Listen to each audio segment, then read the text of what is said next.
Good afternoon. Welcome to the first Bureau of Business Research webinar of the 2020 Fall Series. Today we'll be reviewing the economic impact of the Nebraska Business Innovation Act, a report conducted by the Bureau of Business Research on behalf of Invest Nebraska and the Nebraska Department of Economic Development. This presentation is sponsored by the Bureau of Business Research, which is a part of the Department of Economics in the College of Business at the University of Nebraska-Lincoln. My name is Mitch Herian.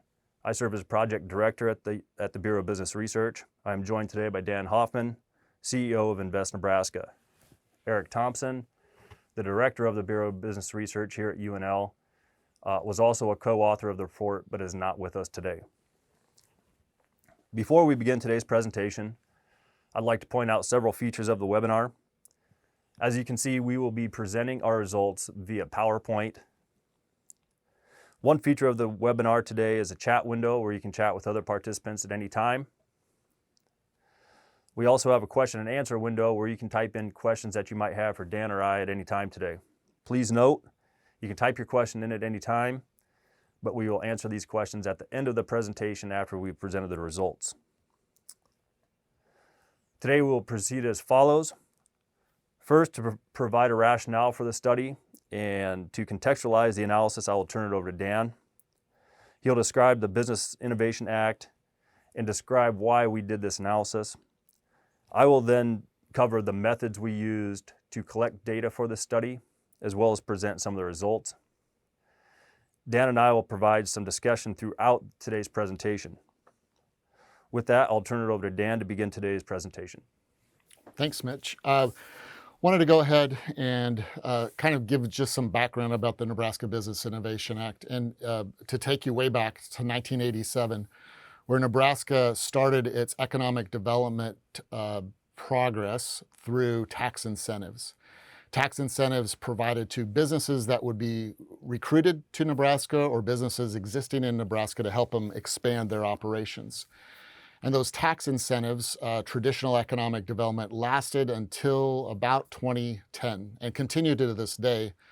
But in 2010, the Nebraska Department of Labor and the Nebraska Department of Economic Development undertook what was called the Battelle Study, authored by the Battelle Institute, to start looking at what did Nebraska need to begin doing with for entrepreneurs and for innovators in the state. And as a result of that Battelle study, the recommendations came back that Nebraska needed to do more around early stage grant programs for entrepreneurs and innovators. So hence the Business Innovation Act was introduced in 2011, introduced by Senator Galen Hadley, who was Speaker of the legislature, and it passed unanimously by the legislature and signed into law by Governor Heineman. There's 5 main programs to the Business Innovation Act, and all of these are administered by the Nebraska Department of Economic Development. And if you think about for early stage businesses prior to 2011, they would have to receive their capital probably from friends or family. In 2011, with the passage of the Business Innovation Act, we started to go ahead and seed more companies. As a result, the 5 programs are a pre-seed prototype grant program where the Department of Economic Development provides a grant to an entrepreneur or to an innovator who has an idea, helps them go ahead and put that idea together. It requires a match of 50%.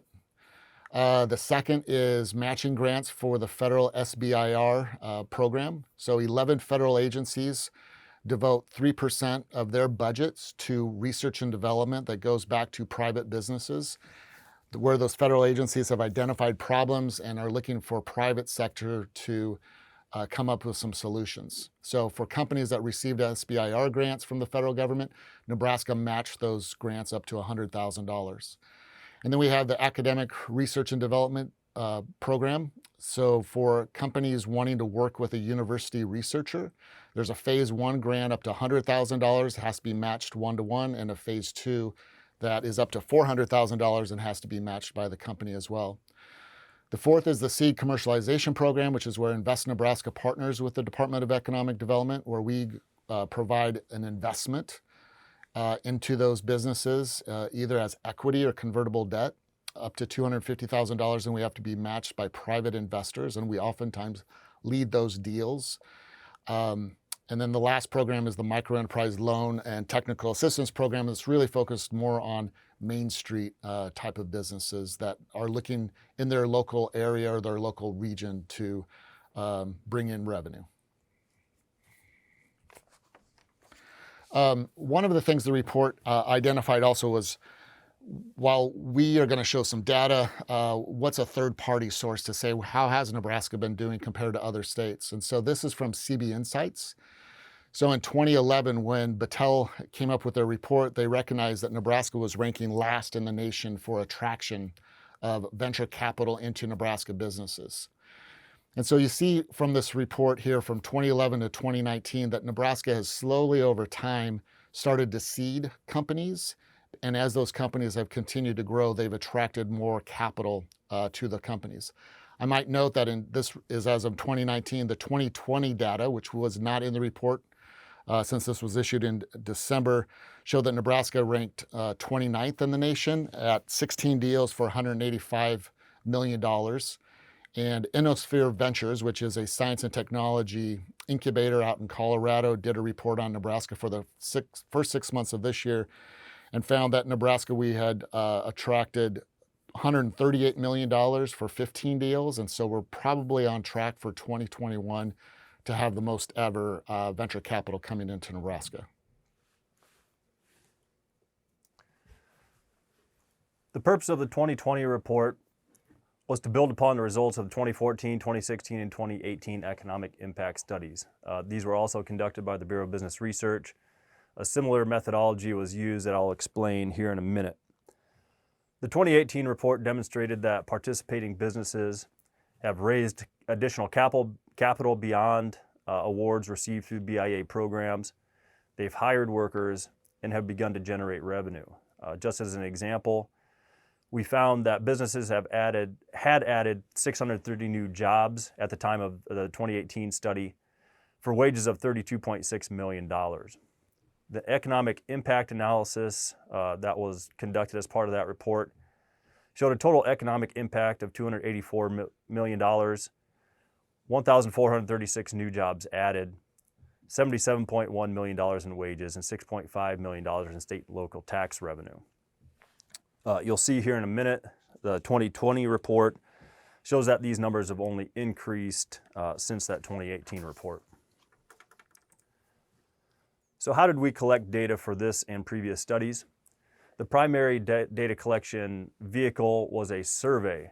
The survey was administered by the Nebraska Department of Economic Development. The survey was delivered to 394 businesses that had received BIA support of some sort in the past. This year we had 122 respondents to the survey. Dan, you were asking me earlier, what does that response rate look like? It's high 20% response rate. In relation to other surveys that we do here at the Bureau, that response rate is about average. It's probably on the little on the high side, actually. These days, I guess in my opinion, my experience, a good survey gets about 30%, maybe mid-30s. So the response rate we had this year, or for the 2020 report, was in line with what we experienced with other studies here at the BBR. For those businesses that did not respond to this year's request for survey data, we looked back to previous studies to see if those businesses had responded to requests for surveys in the past. We identified 95 businesses that had responded to survey requests in the past for the 2018 or 2016 study, or that had provided administrative data to Invest Nebraska. This gave us data on a total of 217 businesses from which to work. And as the bottom bullet point shows, we collected data on awards, award types, new employees added since that company's first BIA award, salaries paid to those employees, revenues, and capital raised. And again, I want to emphasize that we focused our efforts on collecting data since those businesses first received their BIA award. We were not, for more mature businesses, we were not necessarily interested in activities that had occurred before they received BIA support. So to begin to present some of the results, this slide just shows a frequency table or a graph of the types of awards that have been given out to Nebraska businesses. So the most frequently awarded type of grant is the prototype grant with 166 awards made to Nebraska businesses. This is followed by the Seed Fund program, which has awarded 50 grants. The Academic R&D Phase 1 and Phase 2 program has awarded 59 total grants. And the SBIR program, Phase 0, 1, and 2, have awarded a total of 69 grants. To further understand this breakdown, we present the same information essentially, but with total dollar figures awarded per program. Here we see the Seed Fund program awarded the highest dollar amount with about $11.3 million awarded over the life of the program. With 50 awards, this results in an average award of about $226,000.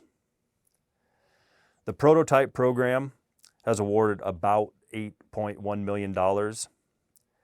At 166 awards, this is about $50,000 per award.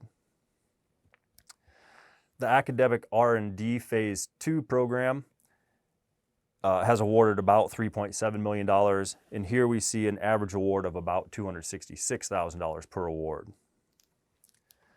We'd like to point out that it's possible for a business to receive multiple awards over time, and in the data we see this quite often.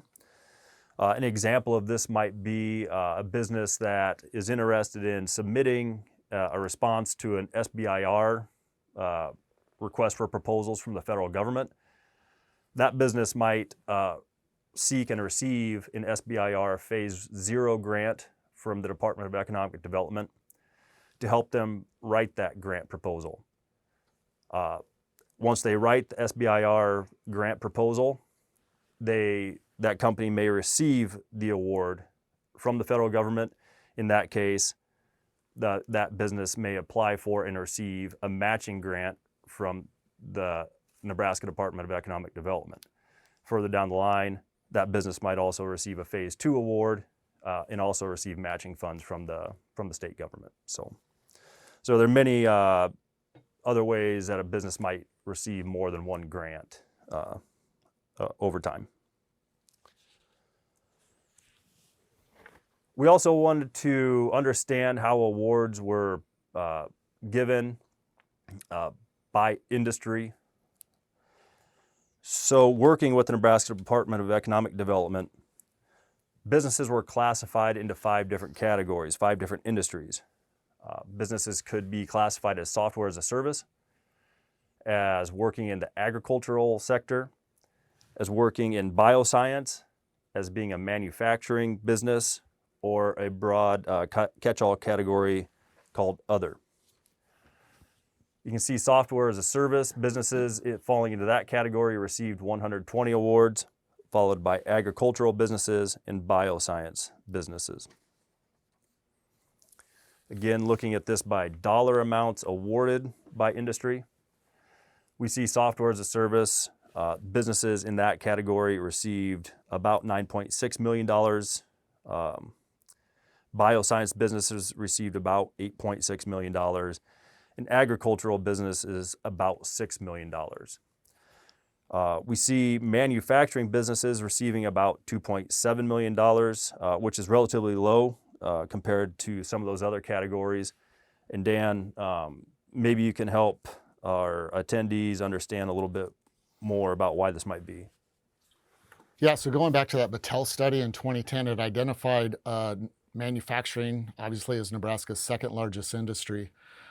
Manufacturing doesn't necessarily receive a lot of venture capital because it's a capital-intensive industry, but Battelle also noticed that a lot of our manufacturers in Nebraska had product lines that were getting more mature and needed to go ahead and look at new products. So actually, when they came up with the Business Innovation Act, businesses that have 500 or fewer employees, which is the federal definition of a small business, was used. So I would guess that for the manufacturing industry, a lot of those awards probably were the prototype award. I think there were some probably R&D grants made as well, but I don't think we've made any seed investments in any manufacturers just because it's a different type of industry. Okay. And that kind of falls into the next slide, the capital raised by the industries. Obviously, software as a service, companies in that industry tend to scale rather quickly and can earn revenue rather fast and are able to attract more capital as a result. Bioscience is close behind. Bioscience tends to be a lot more regulatory problems in the sense of oftentimes if it's anything regarding humans, you have to go through the FDA. And so there's a lot more capital that goes into a fewer number of bioscience companies. And then we find, again, manufacturing, 5.1 million capital raised. My guess is a lot of that's probably loan capital that they had raised, just because manufacturers can't scale as quickly as maybe software or bioscience. And that also follows the ratio of capital raised to the BIA funding, where for every $1 of BIA funding to software as a service, they are able to leverage $8.36 of private capital. Bioscience was close behind. Manufacturing was on the lower end. I'm not sure about other. I think that was a DED, kind of an all-encompassing. Yeah. Mm-hmm. The other thing sometimes we find where maybe a company is categorized as a software as a service, but maybe they're agriculture focused for their customers, but they're, at the end of the day, they're still a software as a service company. So there might be some blurring of those lines as well. Okay, thank you. When it comes to job creation and salaries paid, again, the survey allowed us to collect some data on this. What we found were that businesses that have received a BIA award have added 1,108 new jobs since the time of their first award. Annual wages paid were $74.3 million at an average salary of $67,000. Breaking this down by industry, we can see that software as a service had the highest number of employees added, and the total annual salary paid for software as a service was also the highest. If you do the math across that first row, that's about an $80,000 per year average job for software as a service businesses. Bioscience has also paid a relatively high wage at about $70,000 per employee per year. Just to put this into context, according to the state occupational employment wage estimates from the Bureau of Labor Statistics in May 2020, the mean annual wage of Nebraska was about $50,000. So some of the jobs that are being created by these businesses in the wake of receiving BIA support, these are relatively well-paying jobs here in Nebraska.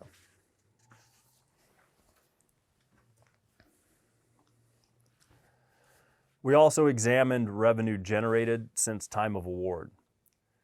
We found that businesses have generated $296.9 million in revenue, or $9.77 for every $1 of state funding. This ratio is up from about $7 in the 2018 report.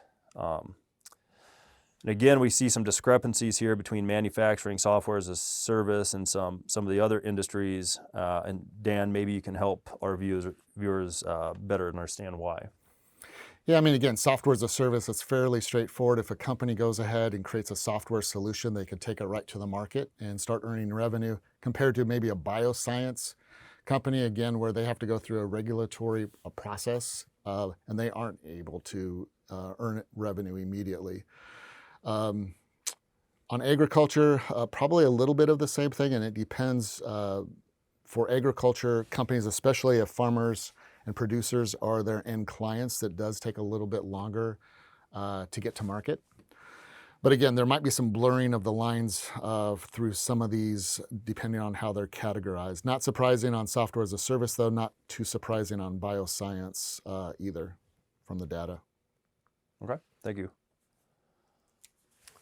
And one of the key components of the 2020 study was to conduct an economic impact analysis. So looking at businesses that have received BIA support or support through one of the BIA programs, what is the impact on Nebraska's economy from the business generated in the wake of receiving one of those awards?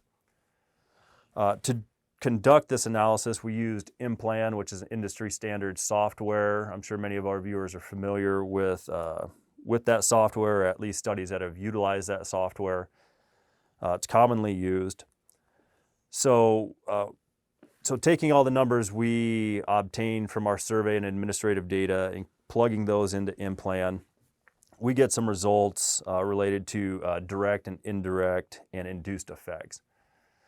So the direct effects of BIA awards, you can think of direct effects as just the increase in business activity that occurs in the wake of receiving a BIA award.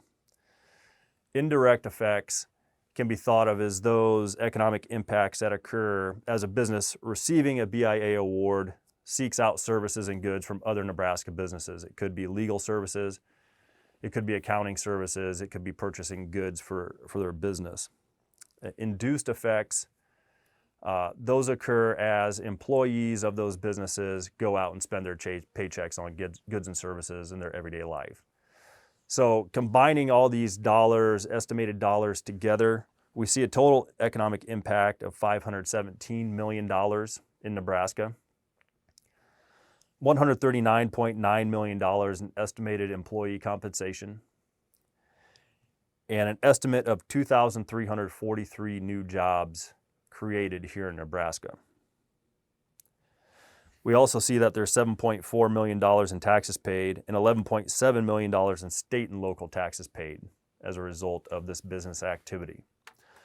And one of the things you can clearly see from this table is that these numbers have increased over time. So from 2016 to 2020, there's been a considerable increase in the total output, for example.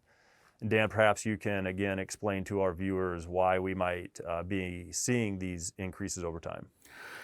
Yeah, I think a couple thoughts come to mind. One is, as I mentioned before, on the traditional economic development, where companies, to get tax incentives, they would have to build a building, they'd have to go ahead and hire employees, show that they've had this capital expense, and they get their tax incentives. And that rather moves quickly over just a few years, where funding entrepreneurs and innovators, the process takes a lot longer. So to give you an example, the second investment that Invest Nebraska made back in the fall of 2012 was in Virtual Incision.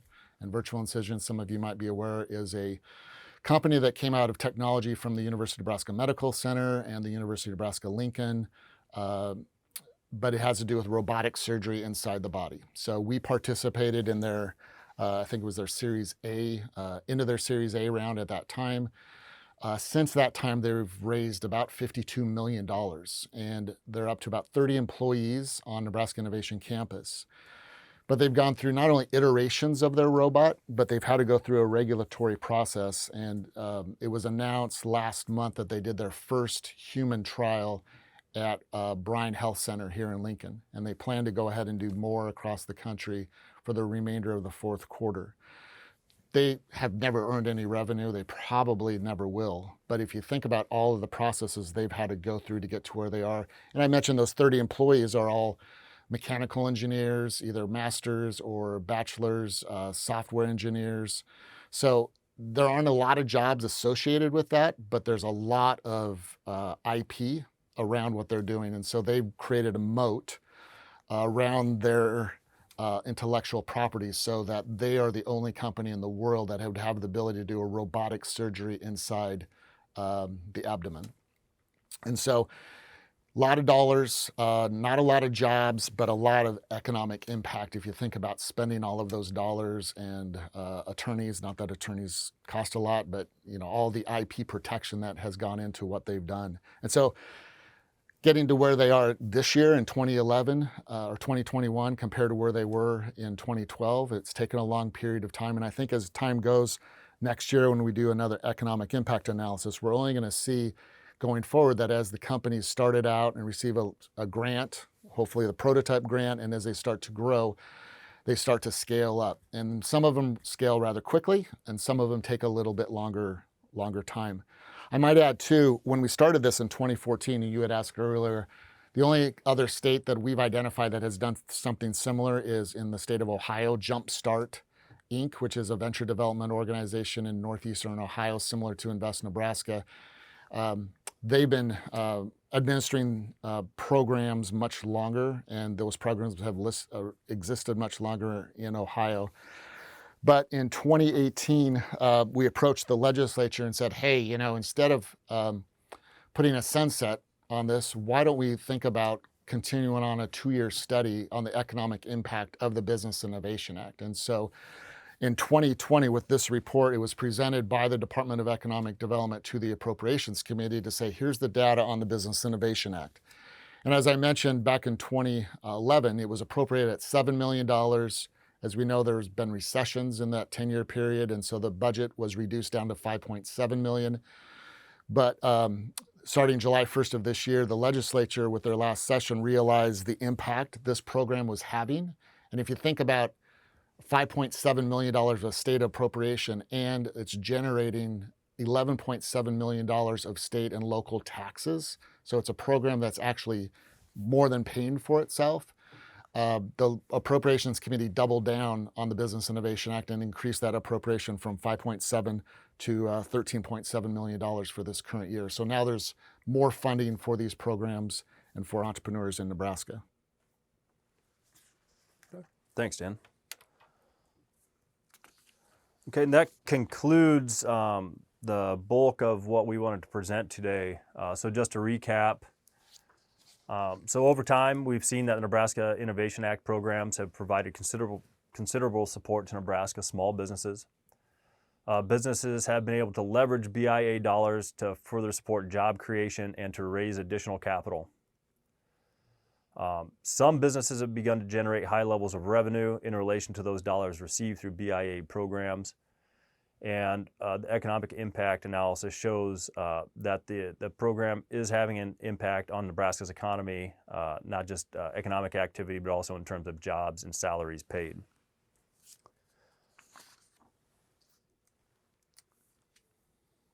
With that, we will begin to take any questions that folks have. It looks like there may be one question at this point, but if you have any questions, feel free to type those in into the window, and we'll do our best to answer those.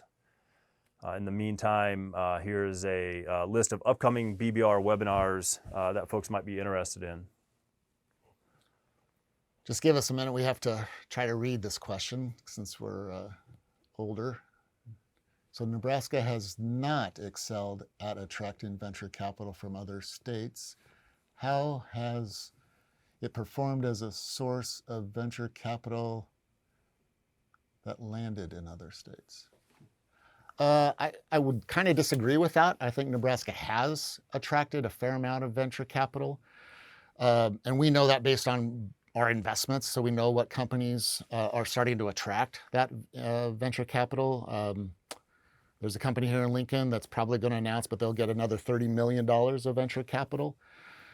And then there's 2 biotech companies that are in the process of raising too. There's company Ops Compass in Omaha that attracted $6 million from the Dallas area last year, I believe. So I think if you look at the Business Innovation Act programs and the seeding of those programs through the various BIA programs, depending on where that company is in its life cycle, you're going to start to see, as time goes on, more attraction coming into Nebraska. So one of the things we've noticed at Invest Nebraska is we probably get 1 to 2 calls a week from venture capital firms outside of Nebraska wanting to know what's going on in Nebraska and what companies they should be made aware of.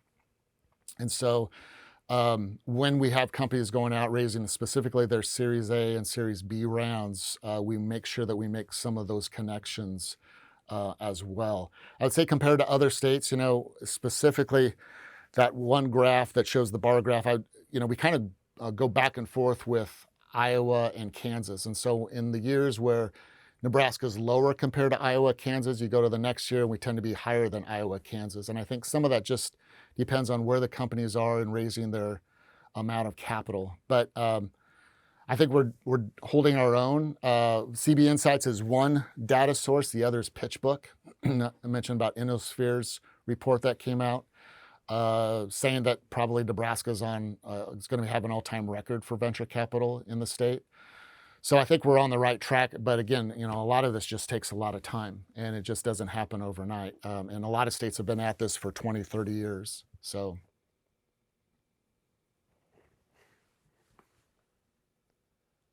We will wait for any more questions that folks might have. In the meantime, here's our contact information. If there are any questions that folks want to send us offline, feel free to email Dan or myself, and we can do our best to answer any questions you might have. And finally, if you're not already on the email list or following the BBR on social media, here are some resources for you. Feel free to follow us. I know we are always putting out as much as we can in terms of reports and estimates and forecasts for folks to consume. So we'll wait just one more moment for any questions.